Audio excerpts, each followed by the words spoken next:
the movie in black and white with a gunshot, and then bringing them back to the exact same scene in the end in color was something that I figured out while I was laying out the movie. And I thought it would be an incredible trick to bring somebody, it's almost like a deja vu experience where you bring them right back to a place they've been before, they've seen before. It looks different, but there's something strangely familiar about it, which is sort of a great literary tradition. It'll be okay, Charlie. One common misperception that people have about the word romantic is that it ends with two people walking away on a beach together. Charlie, don't leave me, Charlie. The whole idea of something being truly romantic is that it's about loss. And that's what so many of Brian's movies are about. Really, all of them, if you think about it. Loss of innocence, loss of true love, loss of life. Truly romantic is to find that which is just absolutely ideal for you, that which seemed unattainable in life, and then to find out that it is. Oh, God. Oh, God. Don't leave me. I remember in Carlito's death scene, Brian brought in some big speakers and blasted some very moving stuff. I think it was just for the first couple takes to sort of get them into the mood, and then he cut it off for the stuff he was really going to use. The moment the score goes in is incredibly exhilarating. Patrick Doyle did a fantastic job because we had to come up with the right kind of sorrowful orchestral kind of score. We talked about Mahler a lot. And I tend to drive my composers pretty hard now in terms of the kind of scores I want.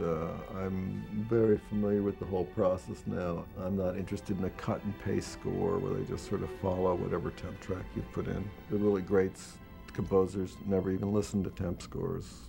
And Patrick and I were very successful with this particular score.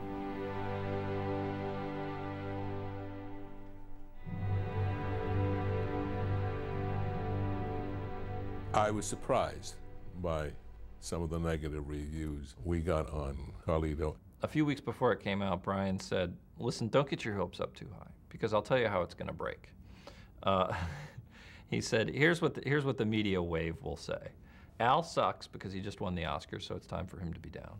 You suck because you just did Jurassic Park. He said, Sean is brilliant because he hasn't worked for a couple of years, and it's time for Sean to be brilliant.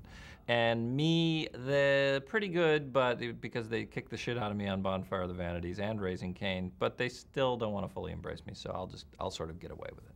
And he was right, sort of right down the line. Those were how the reviews broke. Some of these same reviewers have now, you know, retracted their reviews, certainly in terms of how they discuss Carlito. In retrospect, it's the one people always comment about to me. I mean, people really love the movie. Now, Carlito's Way is one of the best films I have ever been involved in. For me, it's a perfect movie. It's perfectly cast. The music is perfect. The visual aspect is just wonderful, okay? And I'm very proud of the movie. Okay, let's rehearse again, please, with playback. I'm basically counterculture. I've always been counterculture since I started in the 60s. I've always followed what I thought was right, no matter what was considered politically correct.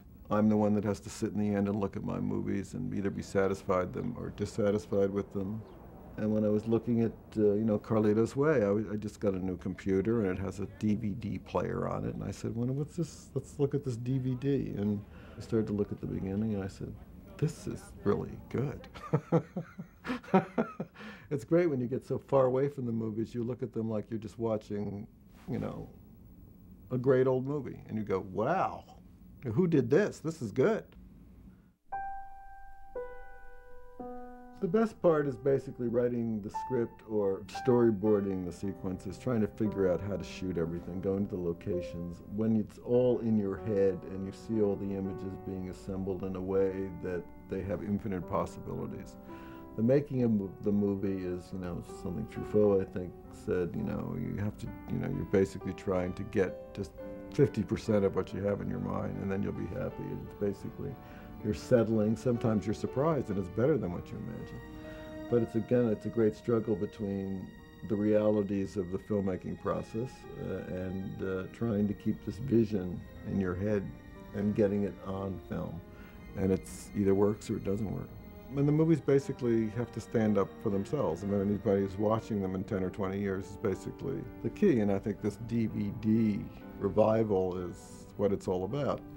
You revive some movies, like you keep publishing some books, you know, and 10 or 20 years away, you look at them like you look at any movie that you like. Or either just like you watch it for a while and get bored with it and turn it off, or you just can't stop watching it.